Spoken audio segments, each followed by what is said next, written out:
This series is gonna be a different one.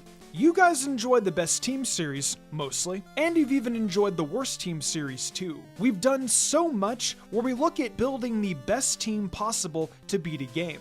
And often enough, it works out pretty well. I recently had a thought though. What if we put together a team as a challenge to all Pokemon players out there? A team that I can build, make a video about, and proudly claim no one has ever used this team before. The possibilities that come with doing something like this are endless, and I'm excited to showcase a team today to use in Kanto that I bet nobody has ever used or even thought about before this video today. This will be presented in the best team format, but it definitely doesn't work that way. This team will more than likely not be able to get through the game with any sort of ease, which kind of plays into the point. Nobody would ever use this team. We all are familiar with how annoying red and blue can be with their broken mechanics, unknowingly slow response times, and everything else that would go on to be improved over the decades. Now let's take a look at a team that nobody is using, and I challenge you guys right now, use this team yourself, and let me know just how difficult it was to get through the first generation with it. Being that we're putting together this team today to be representative of one nobody has used before, we've got to just cut out the starter Pokemon. So here's the thing. Like I mentioned in the intro, I'm not giving you this team with hopes you can easily beat the game. So I didn't even bother with a Pokemon that you can get before Brock. You'll just have to patch together a way to beat him.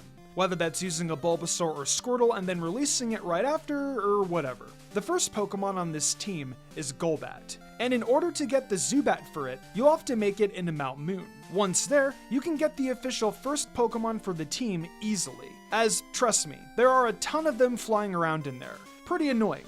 It'll evolve into Golbat at level 22, and with that, you'll get a decent speedy physical attacker. It's nothing special, but that is almost the point of being on the team. In red and blue, almost nobody was picking up on using Golbat. If they were going flying type, it would be Pidgeot, or they'd wait a long while for Aerodactyl. That's it for our first team member. Let's get right into the moves. The moveset for Golbat is Wing Attack, Bite, Confuse Ray, and Toxic. Now, Wing Attack is definitely the best flying type move that Golbat gets, so have fun probably walking or biking around the region instead of having that ease of movement. You know, Wing Attack in general pretty much is the best attacking move Golbat has altogether. Well, at least when it comes to stab, since Bite, while being a normal type move in the first generation, is of a higher base power. Then, there is Confuse Ray and Toxic, coming together to probably do more damage in battle than anything else Golbat has.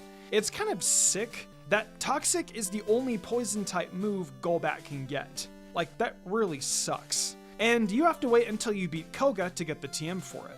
That's why it's on the team though. Almost nobody would ever want to run this damn thing on a team. The next team member is also available in Mount Moon, so we're at least filling things up relatively quickly. It's going to be pretty hard to come across, as it only has a 1% rate of showing up, which plays into why it might not be used often on teams. It's Clefairy, and of course it'll become Clefable nice and quick since there are moonstones to be found in Mount Moon. The usage of Clefable in modern day playthroughs has been very understandable as a fairy type. It is just so good with its wide move pool and powerful stab typing. However, it's definitely just okay in these debut games for the franchise. Clefable is able to run 85 base special attack relatively decently, because it's got a plethora of coverage in its pool. I can see it being a Pokemon some might end up choosing to use if they buy Clefairy from the Rocket Game Corner, but for the most part, I think it fits in very well on a team of Pokemon that no one has used. Ice Beam, Thunderbolt, Bubble Beam, and Tri-Attack are the moves coming together for Clefable. And now, this is a setup that will help you out big time while trying to succeed in a playthrough. The TMs for Ice Beam and Tri-Attack are located at the top of the Celadon apartment store if you give the little girl some drinks. And having access to Ice Beam right then and there is pretty great. Then, Thunderbolt and Bubble Beam are a couple of gym rewards. The former for beating Lieutenant Surge, and the latter for beating Misty. It's a pretty easy moveset to build. Clefable could be the team's MVP, but that's all up to you how you use it. And of course, what the rest of the team is. The next Pokemon on the team is Alakazam. The Abra you need for it is located on either Route 24 or 25. And of course I went with Alakazam because it's very seldom that you see someone using a Trade Evo back in Gen 1. It just was never that easy to do, especially as time went on. So while it is a great Pokemon, I wanted to include it for the sake of hammering home the theme of the team. What's there to talk about?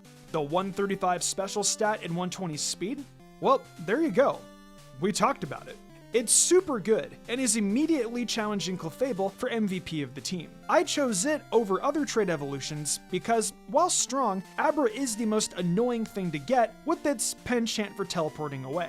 That makes it even more of a less attractive Pokemon to use, at least compared to Gengar and Machamp. So this is a really imaginative moveset coming up here. It's Psychic.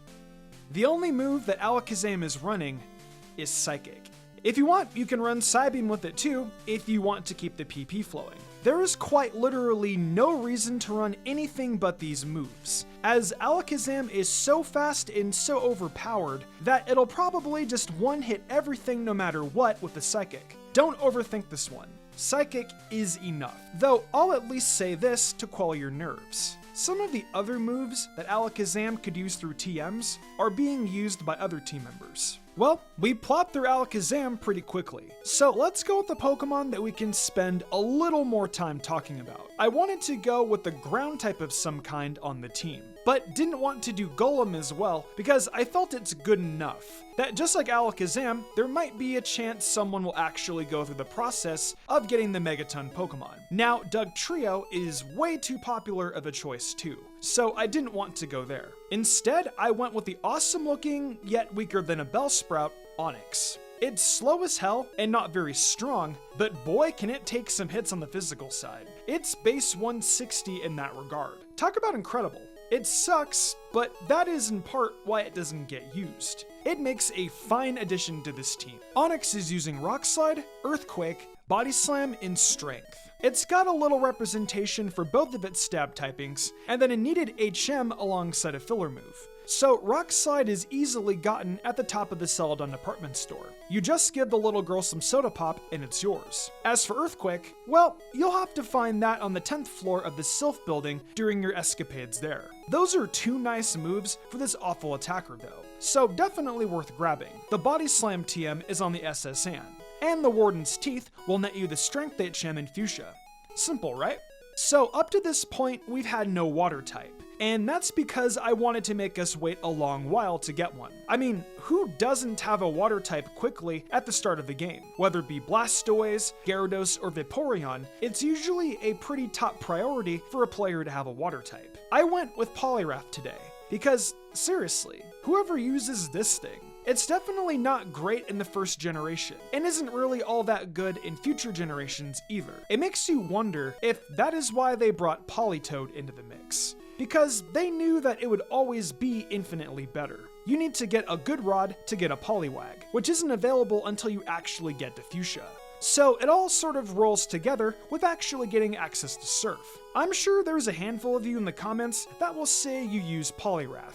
But my goodness, does it have everything working against it in the first generation? The moves I picked out for Poliwrath really took advantage of the few good things it had going for it. And believe me, it wasn't much. Surf, Hypnosis, Submission, and Double Team is the lineup. I didn't get much in the stats, but Poliwrath definitely is better physically. Though I guess base 70 special isn't the worst. Surf is going to hit decent enough with the HM found in the Safari Zone. At level 16 is when Hypnosis is learned by Poliwhirl, and Submission is a TM bot in the Celadon City department store. Finally, Double Team, as far as I know, will take advantage of the broken Gen 1 stat boosting mechanics, so run that on there too for fun times. It's bought in the Celadon department store as well. So we've got a real ragtag sort of team thus far, filled with Pokemon I mostly don't see working together well. So you already know that means we've done a fantastic job thus far. The last one I decided on today was Magneton. Definitely not ending up on teams at the same rate as Jolteon or Raichu. You have to go to the power plant to get Magneton, which is after you have Surf. So that's already a strike against it being the latest obtained Pokemon on the team. It doesn't even have the Steel typing yet, which makes it even less attractive of a Pokemon to use. I think Magneton was just the perfect Pokemon to close this team with. So let's peep that moveset. Alright, we've got Thunder, Thunder Wave, Swift, and Reflect. The Thunder TM is in the power plant where you find Magneton. Pretty convenient, eh? Thunder Wave is on Route 24, and you love being able to paralyze folks. It sort of helps make Magneton worth using. Swift won't miss, and the TM for that is located on Route 12 in that gate building. Finally, we've got Reflect, which doubles Magneton's defense, and I believe also is benefited by the stat glitch Gen 1 has. That is a real nice one to get something out of.